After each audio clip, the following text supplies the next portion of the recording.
Bonjour tout le monde, bonjour, bienvenue à cette grande rencontre. Je me présente, Laurence Richard, conseillère principale en communication à la Maison de l'innovation sociale. J'aurai le plaisir de vous accompagner ce matin à travers une série de discussions liées à l'innovation sociale qui, je l'espère, vont nous faire réfléchir, débattre et grandir ensemble. Donc, pour les personnes qui sont moins familières avec la Maison de l'innovation sociale ou la MIS, on est un centre d'expertise indépendant qui libère le pouvoir de l'innovation sociale pour régler des enjeux de société. On accompagne plus de 1000 acteurs du changement par année, des villes, des ministères, des OBNL, des entreprises et des citoyens, à travers nos services de conseil, formation et création de solutions. L'an dernier, 80% de nos clients ont concrétisé une initiative innovante. Nous aimerions commencer par reconnaître que nous sommes situés en territoire autochtone, d'où les boucles d'oreilles. Nous reconnaissons la nation Kanien'kehá:ka comme gardienne des terres et des eaux sur lesquelles nous nous réunissons aujourd'hui. L'île appelée Montréal est connue sous le nom de Tiohtià:ke dans la langue Kanien'kehá:ka et a toujours été un lieu de rencontre pour plusieurs nations autochtones. Aujourd'hui, nous sommes fiers de revenir avec le thème « Résoudre les grands défis sociétaux, les maillages improbables ». En 2024, à cette même tribune, vous nous l'aviez dit, ce qui vous inquiétait le plus, c'était la polarisation. Et vous aviez bien raison. En un an, le phénomène ne s'est pas apaisé. Au contraire, il s'est amplifié partout dans le monde. Ce qui se passe actuellement aux États-Unis nous rappelle avec force les dangers de la polarisation sociale. Alors, comment on répond à ça? En osant créer des espaces de dialogue improbables, des rencontres où l'on sort de nos chambres d'écho pour confronter nos idées, pour écouter, pour comprendre. C'est exactement ce que nous allons faire ce matin, que ce soit au sujet des changements climatiques, de l'immigration, de l'itinérance. Nous aurons l'occasion d'entendre des voix différentes, parfois même opposées. Et c'est précisément cette confrontation qui peut ouvrir la voie à des solutions nouvelles, audacieuses et inclusives. La MIS agit comme un catalyseur en créant des ponts entre les milieux qui ne dialoguent pas toujours naturellement. Elle ne cherche pas à endosser les opinions exprimées aujourd'hui, mais à offrir un espace où ces perspectives divergentes peuvent se rencontrer. Alors, je vous invite à accueillir cette matinée avec curiosité, ouverture et pourquoi pas une petite dose d'inconfort productif. N'hésitez pas à vous adresser à l'équipe de la Maison de l'innovation sociale ou aux bénévoles pour toute question. Nous sommes identifiés par un petit macaron aux couleurs de la Maison de l'innovation sociale. Merci à nos partenaires collaborateurs, le Cabinet de relations publiques nationales et la Banque de Montréal, et notre partenaire média, la presse. Toute la journée sera aussi enregistrée par captation vidéo. On vous invite donc à profiter des discussions et on vous demande de ne pas filmer. La matinée commence en force avec l'innovateur en chef du Québec, Luc Sirois, qui viendra vous adresser quelques mots. À tout de suite.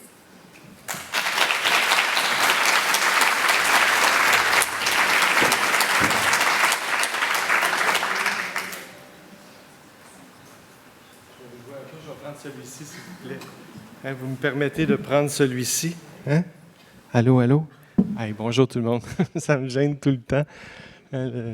Le grand monsieur de 50 ans aux cheveux blancs. De l'idée à l'impact. Ça dit tout, Laurence, hein, vous. Puis pour avoir des idées, ben oui, on peut être créatif, on peut être inventif, on peut surtout apprendre les uns des autres, hein, en gang. Vous m'avez vu debout sur les chaises à animer des hackathons. Y en a-t-il qui ont déjà participé à des hackathons? Oui. Hein? Première chose, la gang. Faut être capable ensemble d'apprendre et d'amener le savoir de l'autre dans le cercle et d'apprendre le monde des possibilités dans l'univers de l'autre. Dans les technologies, c'est d'une évidence même. Nos technologues amènent un savoir-faire, des trucs dans leur sac à malice, de la magie pour aider les porteurs d'idées, les porteurs d'enjeux. Travailler ensemble à la rencontre des univers, c'est là qu'on a des idées nouvelles. Et pour ça, il faut s'ouvrir, il faut être dans un état d'esprit d'écoute. Parce que l'innovation et les idées, c'est l'écoute d'abord et avant tout.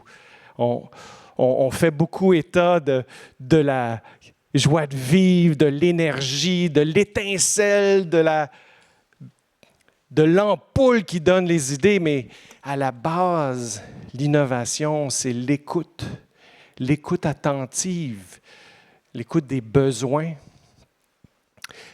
l'écoute de ce qui ne va pas. Puis ces temps-ci, si on ne l'entend pas, on n'écoute vraiment pas, là. Ouais. Dans un monde de polarisation, dans le fond, on nous brise l'écoute. On fait, comme Laurence l'a dit, on se fait mettre dans des chambres d'écho. C'est épouvantable. J'ai eu le malheur de regarder un labrador une fois en ligne. Je ne vois que des labradors maintenant, c'est fini. Chance, c'était juste un labrador. C'est terrorisant. Puis moi qui est un technophile, hein, un porte-parole de la technologie, de l'innovation par la technologie qui l'a toujours porté, développé, démultiplié, créé, implanté. Hey, on a roulé des câbles de fibre optique jusque dans le Salon Bleu en 1992 pour montrer aux élus que, hey, on pourrait un jour se parler et faire de la télémédecine. Il faudrait en rouler un autre. La technologie nous isole quand elle devait nous rapprocher. C'est ça qui est terrible. Donc, dans un monde de polarisation, la connexion, c'est encore ce qu'il y a de plus important. Parce que ça donne l'écoute, ça donne les idées, ça donne le courage aussi d'avancer. Dans un hackathon, on a cette énergie-là qu'en gang, on va y arriver. Mais ce n'est pas facile, parce que pour arriver à l'impact, ce n'est pas juste de rêver, c'est de se mettre en action. C'est de se mettre en mouvement.